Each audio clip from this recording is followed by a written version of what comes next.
Bonsoir, mesdames et messieurs et mesdemoiselles. Nous sommes au Mali, Bamako. Et c'est une révélation très alarmante que le procureur général de la Cour suprême vient de faire. Et avec ça, on se dit, comment voulez-vous que le pays aille de l'avant avec ça? On comprend mieux maintenant pourquoi les dirigeants actuels ont énormément d'ennemis dans la classe de ceux qu'on peut qualifier d'élite malienne. Surtout des anciens ministres. Depuis 2021, installez-vous confortablement, depuis 2021, déclare le procureur général de la Cour suprême. Il a été détourné au Mali plus de 80 milliards de francs CFA. Mesdames et messieurs, ça donne des maux de tête, ça donne la vertige. Lorsque vous entendez 80 milliards de francs CFA, ça vous donne combien en euros? Et voyez-vous, pourquoi les dirigeants d'aujourd'hui veulent nettoyer ce pays-là? Voyez-vous pourquoi les dirigeants d'aujourd'hui ne veulent pas écouter les politiciens composés d'anciens premiers ministres, des gens qui ont des intérêts inavoués, des gens qu'on ne veut pas qu'on fouille dans leur dossier au Mali? C'est choquant. C'est choquant. Mesdames et messieurs, c'est choquant. En tant que panafricain, en tant que des fils de l'Afrique qui veut l'émergence de l'Afrique. Et vous allez voir, ceux qui ont détourné ces 80 milliards de francs CFA, ce n'est pas le citoyen lambda. Non, c'est ceux qui étaient aux affaires, qui avaient la confiance du peuple. C'est-à-dire que le peuple malien a décidé de placer sa confiance en ses fils-là et filles pour travailler, pour sortir le pays de l'ornière. Et ce sont eux qui ont décidé de faire, c'est-à-dire le denier public, l'argent qui appartient à tout le Mali, de faire de cela une propriété prouvée. D'envoyer leurs femmes et leurs enfants un peu partout à travers le monde, de les inscrire dans les universités de renommée internationale, de faire la belle vie, d'acheter des belles villas, des bagnoles de luxe. Et après ça, ils pensent être des civilisés. Ils pensent être des hommes modernes. Après ça, ce sont eux qui critiquent le Mali. Oh non, le Mali ne peut pas aller de l'avant parce que voilà, c'est ça, c'est ça, c'est ça. Or, eux-mêmes, ils sont dans la boîte. S'il vous plaît, partagez la vidéo dans tous les groupes possibles. Je vous prie, partagez cette vidéo dans tous les groupes possibles. Ce qui se passe au Mali se passe en Guinée. Ce qui se passe en Guinée se passe en Côte d'Ivoire. Ce qui se passe en Côte d'Ivoire se passe au Bénin, se passe au Burkina, se passe au Niger, se passe au Gabon, se passe en Afrique du Sud, en Afrique centrale, se passe en Libye, se passe partout en Afrique. Et c'est pourquoi Alpha Blondy dit que les vrais ennemis de l'Afrique, ce sont les Africains eux-mêmes. Plus de 80 milliards de francs CFA ont été détournés au Mali depuis 2021.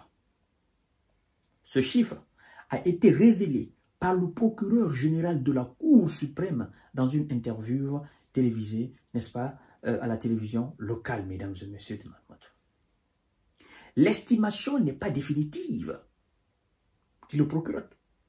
Les 80 milliards, c'est-à-dire, ce n'est pas définitif. Ça va au-delà de cela. Ça peut atteindre les 1000 milliards ou plus de 1000 milliards même de francs CFA. C'est pourquoi ils disent l'estimation n'est pas définitive, a souligné Mamoudou Timbo, en ajoutant que c'est au bout du procès qu'on va arriver à des certitudes. Selon lui, les infractions mises en lumière par les autorités judiciaires concernant principalement la délinquance économique et financière, il cite surtout, écoutez bien, l'utilisation de faux, les atteintes aux biens publics, la corruption, le blanchissement de capitaux, le favoritisme, la prise illégale d'intérêt. Vous comprenez? Alors, la liste, la prise illégale des intérêts. Et à cet effet, mesdames et messieurs, pour l'instant, parce que ce n'est pas fini, pour l'instant, le procureur nous informe que 40 personnes ont été inculpées, dont 11 ex-ministres et leurs complices, a indiqué le responsable. Il a admis que le Mali a connu des périodes d'inertie et d'hésitation dans la lutte contre la corruption. Mais assure le procureur, il assure que ce n'est plus le cas. Ce n'est plus le cas. Pourquoi il dit que ce n'est plus le cas? Parce que les autorités d'aujourd'hui sont pragmatiques.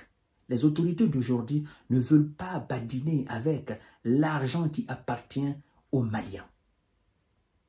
Et donc, le procureur dit aussi, il n'y a pas d'intouchable aujourd'hui au Mali, a-t-il lancé. Donc, tout le monde est aujourd'hui concerné. Vous faites de la malversation économique, de la délinquance économique, du faux et usage du faux, de blanchissement au Mali, vous allez au Niouf. 11 ex-ministres sont inculpés. Donc, il y a 40 personnes d'abord qui sont inculpées. Parmi elles, il y a 11 ex-ministres. Ce sont eux. C'est la même chose en Guinée. Oui, c'est pourquoi, avec le régime actuel guinéen, il y a ce qu'on appelle la Cour de répression des infractions économiques et financières, CRIEF. Et ce sont les mêmes anciens ministres encore qui sont mis en cause principalement en Guinée. Ce sont des sommes faramineuses qui ont été détournées en Guinée. Il y a l'ex-premier ministre guinéen qui est inculpé, qui est même en prison, mais je viens d'apprendre qu'on vient de l'autoriser à aller se faire soigner. Vous voyez? Il y a le ministre de la Défense, le tout-puissant ministre de la Défense, l'ex-tout-puissant ministre de la Défense d'Alpha Condé. Il y a même le président de l'Assemblée, l'ex-président de l'Assemblée guinéenne à l'époque d'Alpha Condé, qu'on appelle Amadou Damaro Camara. C'est les mêmes. C'est les mêmes au Mali.